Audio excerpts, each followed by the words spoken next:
शांति। आज 5 जनवरी 2022 दिन बुधवार की साकार मुरली। आइए अब सुनते हैं मीठे बाप दादा के मधुर महावाक्यों को। मीठे बच्चे, तुम्हें अभी नया जीवन मिला है, पुराना जीवन बदल गया है क्योंकि तुम अब ईश्वरीय संतान बने हो। तुम्हारी प्रीत एक बाप से है। प्रश्न, ब्राह्मण जो देवता बनने वाले हैं उनकी मुख्य निशानी क्या होगी? उत्तर, वह ब्रह्मा की मुख वंशावली ब्राह्मण सभी एक मत वाले होंगे। उनमें कभी मतभेद नहीं हो सकता, आपस में फूट नहीं पड़ सकती। लौकिक में जो ब्राह्मण कहलाते उनमें तो अनेक मतें होती हैं। कोई अपने को पुष्करनी कहलाते, कोई सार सिद्ध। तुम ब्राह्मण एक बाप की मत से देवता बनते हो। देवताओं में भी कभी फूट नहीं पड़ती।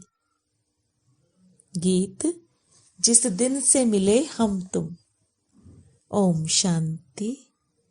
जब जीव आत्माएं और परमात्मा अथवा बच्चे और बाप मिलते हैं तो नई प्रीत हो जाती है, क्योंकि और संग प्रीत टूट जाती है। जैसे कन्या की पहले तो पियर घर से प्रीत होती है, सगाई होने से नई प्रीत जुटती है।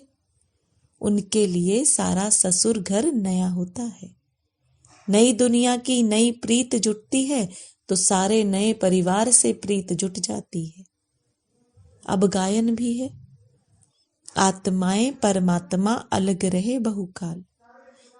यह सुंदर मेला है नया, यह घर नया, यह संबंध नया। तुम जानते हो हम हैं ब्रह्मा कुमार और ब्रह्मा कुमारियां। शूद्र कुमार और कुमारियां अब नहीं है। ब्रह्मा और ब्रह्मा कुमार कुमारियों का आपस में कितना लव है, क्योंकि यह तो हो गए ईश्वरीय संतान। ईश्वर तो है निराकार, उनके साथ लव तो साकार में चाहिए ना। निराकार को कैसे लव करेंगे? आत्मा शरीर से अलग हो जाती है तो लव नहीं होता। आत्मा और परमात्मा जब साकार में मिले तब लव हो। निराकार रूप में भल गाते रहते हैं, तुम मात पिता। तुम आओ तो तुम्हारी कृपा से हमको सुख घनेरे मिले। पतित पावन आओ, गाते हैं ना। बरोबर भारत महान था तो अथाह सुख था, उसका नाम ही था सुख धाम। यह है दुख धाम और जहां आत्माएं रहती हैं वह है शांति धाम। वहां तो आत्माएं पवित्र ही रहती हैं, अपवित्र कोई आत्मा रह नहीं सकती। तुमको अब बाप मिला है तो नया जीवन मिला है। पुराना जीवन बदल अब नया जीवन बना रहे हैं। अपने बाप से बेहद सुख का वर्षा ले रहे हैं।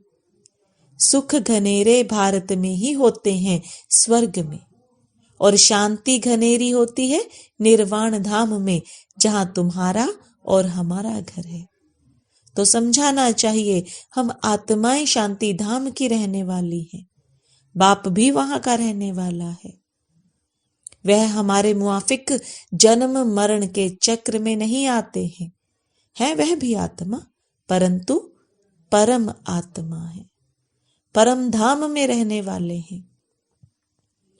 हम आत्माएं भी परम धाम में रहने वाले परम पिता परमात्मा के बच्चे थे। घर तो हम सबका वही है। घर भी सबको याद है। कोई मरता है तो कहते हैं फलाना पार निर्वाण गया। वह है वाणी से परे स्थान। सूरज चांद की जहां गम नहीं, हम वहां के रहवासी हैं। अब बाबा को याद करते रहते हैं। जब बाप आते हैं तो नई बातें फिर से सुनाते हैं। मनुष्य से ड्रामा को जान जाएं तो बोले हम जो कदम उठाते हैं सेकंड बाय सेकंड नया है। बेहद का ड्रामा फिरता रहता है तो बाप आकर नई बातें सुनाते हैं। तुम बच्चों को त्रिकालदर्शी त्रिनेत्री बना रहा हूं। बाप ब्रह्मांड का मालिक है तो त्रिलोकी का भी मालिक है ना, क्योंकि तीनों ही लोकों की नॉलेज देते हैं। तुम त्रिलोकी के मालिक नहीं बनते हो, तुम विश्व के मालिक महाराजा महारानी बनते हो। त्रिलोकी अर्थात तीनों लोकों को जाना जाता है। मालिक तो एक लोक स्वर्ग का बनते हो। तो यह है नई नई बातें। बाबा के बच्चे बनते ही हैं वर्षा लेने के लिए। कोई को भी यह समझाना बड़ा सहज है। पूछो भगवान से तुम्हारा क्या संबंध है? भगवान तो है स्वर्ग का रचयिता, मात पिता है। भगवान को कभी नरक अथवा दुख धाम का रचयिता नहीं कहेंगे। परम पिता परमात्मा ब्रह्मा द्वारा स्वर्ग की स्थापना करते हैं। जरूर नई दुनिया स्वर्ग ही रचेंगे? परमात्मा ब्रह्मा द्वारा पहले ब्राह्मण धर्म रचते हैं, उनको राजयोग सिखलाते हैं, जो फिर ब्राह्मण से देवता बनते हैं। तो ब्रह्मा द्वारा ब्राह्मण, फिर विष्णु द्वारा दैवी धर्म होगा। इस समय तुम ब्राह्मण बनकर फिर क्षत्रिय भी बनते हो, विष्णु धर्म में जाते हो। अभी ईश्वरीय धर्म अथवा ब्राह्मण धर्म में आए हो, फिर भविष्य दैवी धर्म में जाएंगे। ब्राह्मण धर्म भी चाहिए ना। प्रजापिता ब्रह्मा द्वारा मुख्य वंशावली ब्राह्मण रचे, वह ठहरे बच्चे। सन्यासी भी मुख से रचते हैं, परंतु वह बच्चे नहीं रचते, वह फॉलोअर्स रचते हैं। उनको वंश नहीं कहा जाता। मुख से कहते हैं तुम हमारे फॉलोअर्स हो। वंश को तो वर्षा मिले, यह तो तुम बच्चे जानते हो। दिन प्रतिदिन ब्रह्मा मुख वंशावली की वृद्धि होती जाएगी। बीके बहुत होते जाएंगे। जितने देवताएं बनने होंगे उतने ब्राह्मण जरूर बनेंगे। परम पिता परमात्मा ब्रह्मा द्वारा मनुष्यों को ब्राह्मण सो देवता बनाते हैं, तो जरूर स्वर्ग के मालिक होंगे। उनके लिए ही गायन है मनुष्य से देवता। तो यह बाबा आकर नई नई बातें सुनाते हैं। नई दुनिया के लिए नई बातें होने कारण शास्त्रों में कहाँ भी यह बातें नहीं है, इसलिए मनुष्य मूंझते हैं। तुम्हारी यह है ईश्वरीय संप्रदाय, परंतु जो ईश्वरीय संतान बनकर फिर ईश्वर को फारकती दे देते, वह फिर आसुरी संप्रदाय बन पड़ते हैं। एक बारी मम्मा बाबा कहा ज्ञान सुना तो उनको वर्षा जरूर मिलेगा। मम्मा बाबा कहते रहते हैं, लिखते भी हैं, पिताश्री मातेश्वरी। प्रजापिता ब्रह्मा तो मशहूर है ना। शिव बाबा भी नामी ग्रामी है। आत्मा कहती है गॉड फादर। बाप कहते हैं मैं पहले पहले प्रजापिता ब्रह्मा को एडॉप्ट करता हूँ। यह ब्रह्मा की एडॉप्शन सब ब्राह्मण है, तो नई रचना हुई ना। जरूर बहुत होंगे, इतने सब विश्व से थोड़े ही पैदा हो सकते हैं। गाया भी जाता है प्रजापिता ब्रह्मा और जगदम्बा। ब्रह्मा भी एक, विष्णु भी एक, लक्ष्मी नारायण भी एक, जगदम्बा भी एक होती है। इन्हीं फीचर्स वाला फिर कभी नहीं देखेंगे। हर एक मनुष्य फिर कल्प बाद ही उसी फीचर्स में देखा जा सकता है। यहाँ तो एक ही को बहुत फीचर्स में बना देते हैं।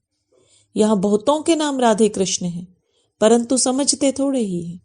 राधे कृष्ण तो स्वर्ग के फर्स्ट प्रिंस प्रिंसेस का नाम है। हम तो पतित हैं, हम कैसे यह नाम रख सकते हैं? तो शिव बाबा यह नई नई बातें सुनाते हैं। नई दुनिया के लिए यह नई बातें, नया ज्ञान है। बाप कहते हैं हमने ही कल्प पहले भी नई बातें सुनाई थी, अब फिर सुना रहे हैं। तुम अभी सुन रहे हो। तुम देवी देवता बन जाएंगे तो फिर यह ज्ञान खलास हो जाएगा। इतनी ऊंची चढ़ाई है, यह भी गाया हुआ है।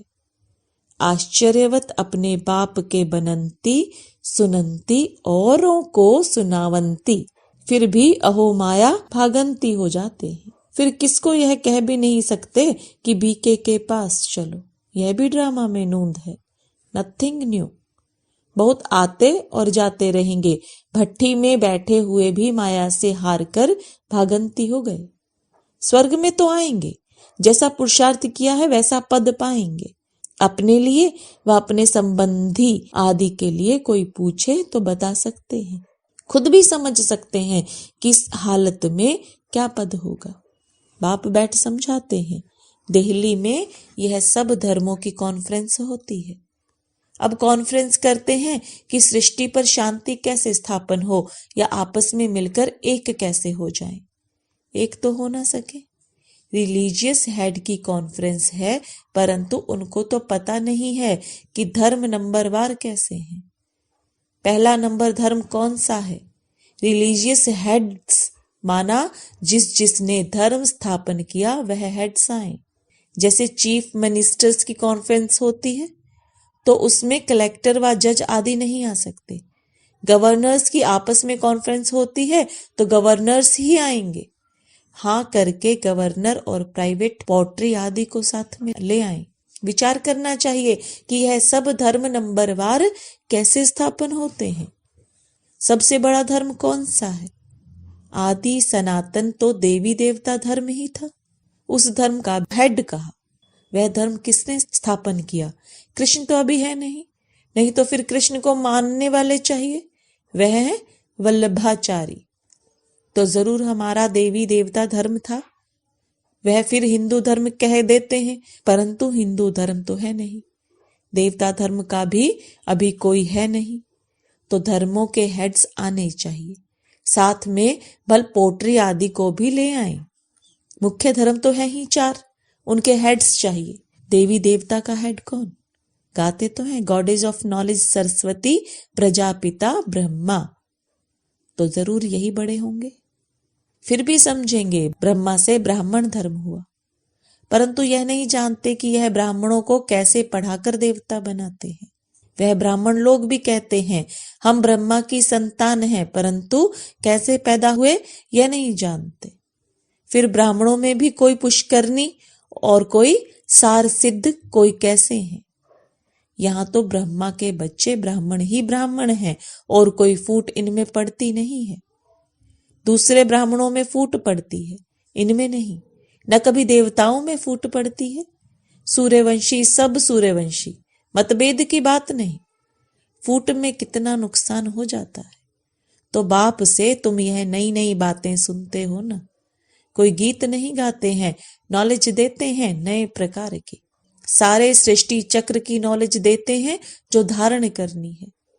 ऐसा जो बाप टीचर गुरु उनको फारकती दे, पढ़ाई थोड़े ही छोड़ देनी चाहिए। पढ़ाई छोड़ी गोया बाप को छोड़ा। स्टूडेंट नहीं तो बच्चे भी नहीं।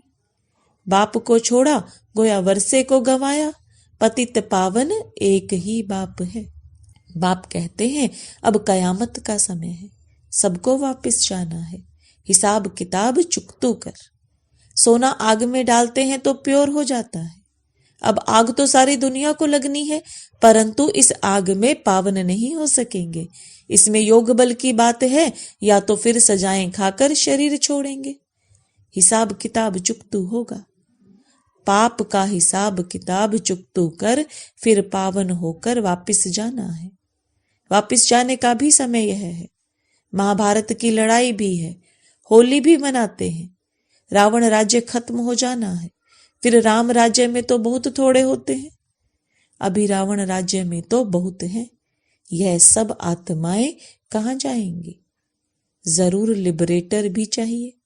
बाप कहते हैं मैं सबको ले जाऊंगा, सबकी ज्योति जगाकर ले जाऊंगा। फिर उन्हों को अपना अपना पाठ बजाना है। तुम जानते हो हम देवी देवता धर्म में आएंगे, मुक्ति धाम में जाकर फिर वापस चले आएंगे। 84 जन्म भोगेंगे, सूर्यवंशी चंद्रवंशी बनेंगे। सारा चक्र बुद्धि में आ गया है। आत्मा बता सकती है कि आओ तो हम आपको शिव बाबा का ऑक्यूपेशन बताएं। बच्चों के सिवाय तो कोई बता ना सके। वह कहेंगे परमात्मा तो निराकार है, उनका फिर ऑक्यूपेशन क्या बताएंगे? अरे वह तो पतित पावन है, तो जरूर पावन बनाने उनको आना है ना। कैसे राजयोग सिखलाते हैं, ब्रह्मा द्वारा कैसे देवी देवता धर्म की स्थापना होती है, वह हम बता सकते हैं। तो बाबा बैठ सब बातें समझाते हैं, बच्चों को ही समझाएंगे। कल्प पहले जिन्होंने पढ़ा है वह पढ़ते हैं, नहीं पढ़ सकते तो भागंती हो जाते हैं। नई बात नहीं। फिर भी बाबा का हमेशा बच्चों पर लव रहता है। बेचारा फिर भी आकर बाप से पूरा वर्षा ले, परंतु तकदीर में नहीं होगा तो क्या कर सकते। बाप का तो लव है ना, क्योंकि भक्ति मार्ग में भी बाप को बहुत याद करते हैं। जो भी देवी देवता धर्म वाले होंगे वह जरूर याद करते होंगे, आधा कल्प खूब याद करते हैं। आत्मा ने सुख पाया है तो दुख में बाप को याद करेगी। वह जास्ती भक्ति कर पुजारी से फिर पूज्य बनते हैं। जो देवी देवता थे उनका ही सैपलिंग लग रहा है। तो कॉन्फ्रेंस आदि जब कहाँ भी होती हैं तो उसमें मुख्य धर्म वालों को बुलाना पड़े। बीके को बुलाएं तो वह पूरी राय देंगे। प्रजापिता ब्रह्मा के बच्चे ब्रह्मा कुमार कुमारियां ही पूरी राय दे सकते हैं कि क्या करना है। तुम पीस चाहते हो, परंतु पीस तो निर्वाण धाम में ही होती है। अभी तो दुख धाम है, अनेक धर्म है। एक धर्म था तो सुख शांति सब कुछ था। अभी यह विनाश तो जरूर होगा, इसमें तो खुश होना चाहिए। स्वर्ग के गेट खुल रहे हैं। ऐसे ऐसे बच्चियों को समझाना पड़े। समझा? अच्छा, मीठे मीठे सिकिलदे बच्चों प्रति माता पिता बाप दादा का याद प्यार और गुड मॉर्निंग। रूहानी बाप की रूहानी बच्चों को नमस्ते। रूहानी बच्चों की रूहानी बाप दादा को याद प्यार, गुड मॉर्निंग और नमस्ते। धारणा के लिए मुख्य सार। कभी भी बाप को व पढ़ाई को छोड़ वर्षा नहीं गंवाना है, एक मत हो रहना है। सजाओं से छूटने के लिए योग बल से पुराने सब हिसाब किताब चुकतू करने हैं। वरदान, ट्रस्टीपन की स्मृति से निमित्त समझ हर कार्य करने वाले डबल लाइट भव। निमित्तपन का भाव बोझ को सहज खत्म कर देता है। मेरी जिम्मेवारी है, मेरे को ही संभालना है, मेरे को ही सोचना है, तो बोझ होता है। जिम्मेवारी बाप की है और बाप ने ट्रस्टी अर्थात निमित्त बनाया है। इस स्मृति से डबल लाइट बन उड़ती कला का अनुभव करते रहो। जहां मेरा है वहां बोझ है, इसलिए कभी किसी भी कार्य में जब बोझ महसूस हो तो चेक करो कि कहीं गलती से तेरे के बजाय मेरा तो नहीं कहते। स्लोगन, हर बोल में आत्मिक भाव और शुभ भावना हो तो कोई भी बोल व्यर्थ नहीं जा सकता। लवलीन स्थिति का अनुभव करो। जैसे कोई सागर में समा जाए तो उस समय सिवाय सागर के और कुछ नजर नहीं आएगा। ऐसे आप बच्चे सर्व गुणों के सागर में समा जाओ। बाप में नहीं समाना है, लेकिन बाप की याद में स्नेह के सागर में समा जाना है। ओम शांति।